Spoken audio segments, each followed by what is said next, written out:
We're confident we've implemented the most complicated weather system ever seen in a racing game.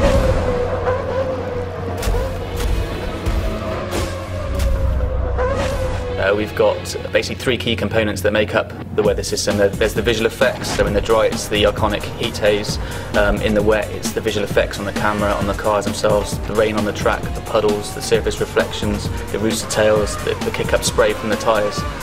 The second aspect of it is the simulation, so how those visual effects tie into the track simulation. So in the dry, for example, we're going to start off with a green track, so it's basically got no grip levels, and as the sessions evolve, the grip levels build up, so your lap times get faster. Marbles form offline, so if you get off the racing line, it's very, very slippy and treacherous out there, and you can also sort of blister and damage your tyres.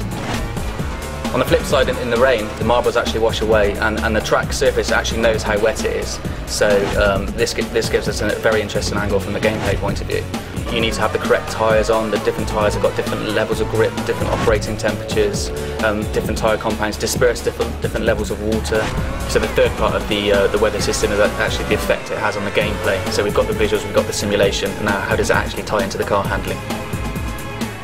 And just to add to the weather dynamics, the part I really enjoy playing at the moment is how the track will evolve as each car individually drives on that surface, and from wet to dry it will naturally dry where the cars have driven on, just like real life, and you're left with a completely dry circuit at that point with puddles in the undulations, in the small undulations and curbs as well, and yeah, very, very accurate.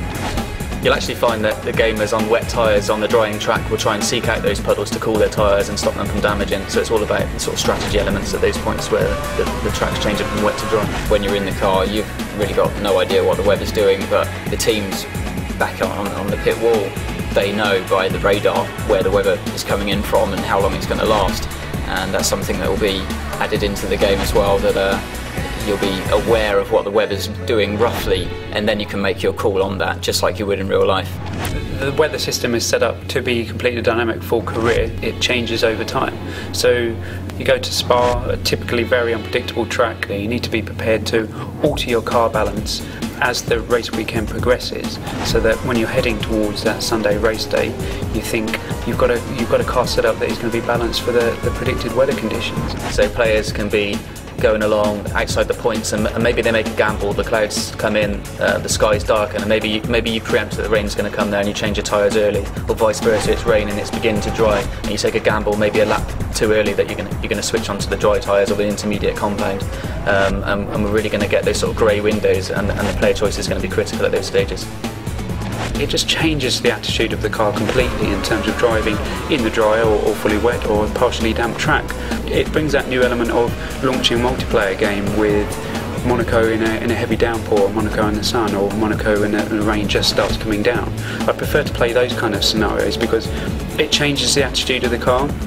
And I far prefer to be doing that rather than switching tracks into reverse or playing point to point and so on and so forth. I mean, it's a huge team, it's a huge effort that's going into this title, and to be able to play a creative part in, you know, picking the avenues that we're going to follow when it comes to Formula 1 is a huge deal to me. It's about making the game that I've always wanted to play.